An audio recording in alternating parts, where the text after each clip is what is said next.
Before this story begins, understand one thing. This is not a motivational video. This is training for your mind.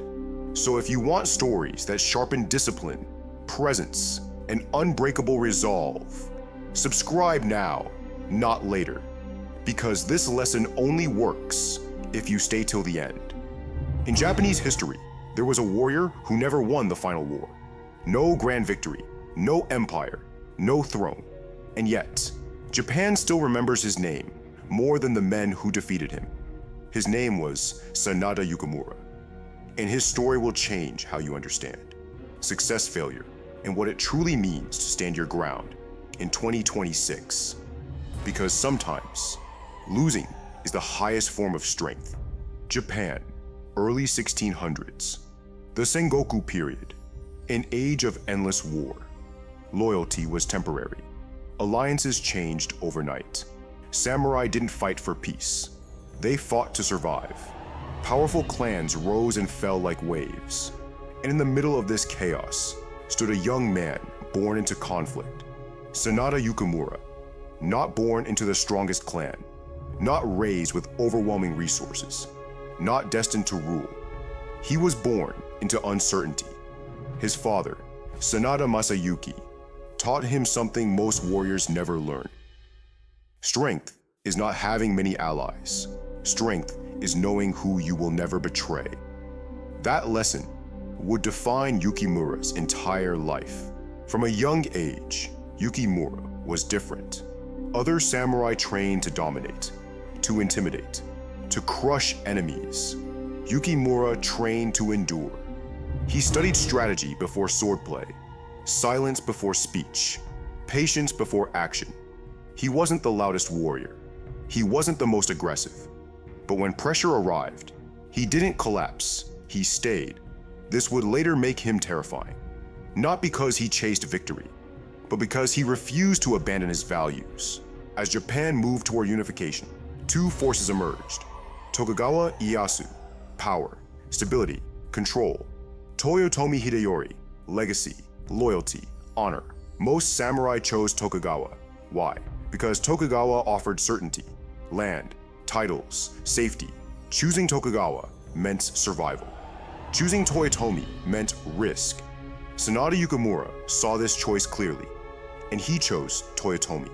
Not because it was smart, not because it was safe, but because it was right. This is where most men fail. They don't choose what aligns with them. They choose what protects them.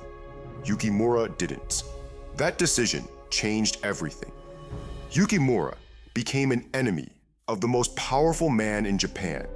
His lands were taken. His name was marked. His future became uncertain. Many called him foolish. Even friends asked, "Why fight a losing war?" Yukimura answered simply, "Because some battles decide who you are, not whether you win." That mindset is rare, especially today.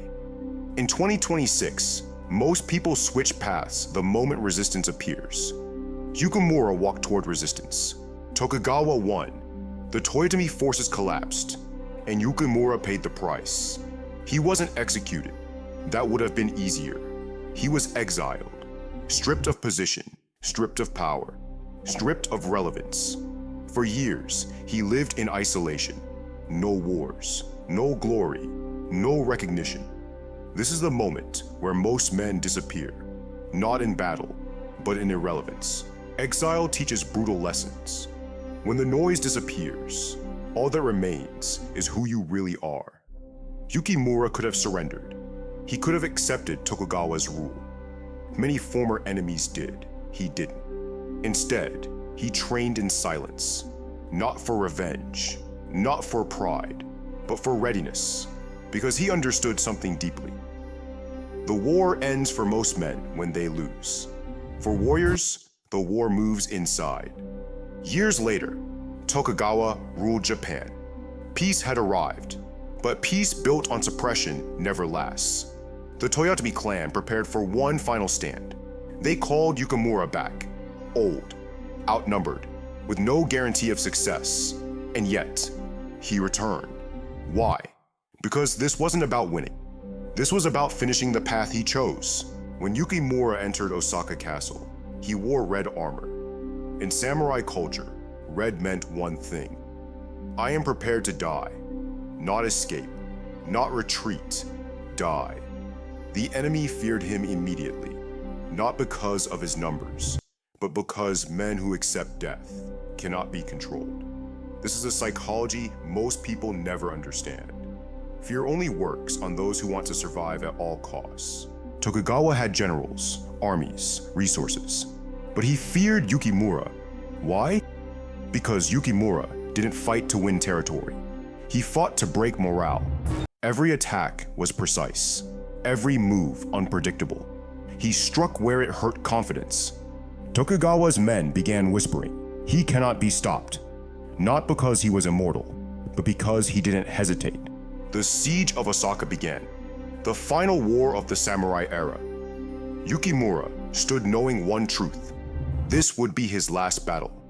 And instead of fear, he felt clarity. Because when a man stops bargaining with the future, his present becomes powerful. Sanada Yukimura did not enter this war expecting to win. He entered knowing exactly what he would lose. And in part 2, you'll see how Yukimura pushed Tokugawa to the edge, how one man nearly changed Japanese history, and why the strongest moment of his life came right before his death. This is where the story becomes dangerous. If you've ever chosen comfort over conviction, stay. If you've ever wondered what it means to stand alone, stay.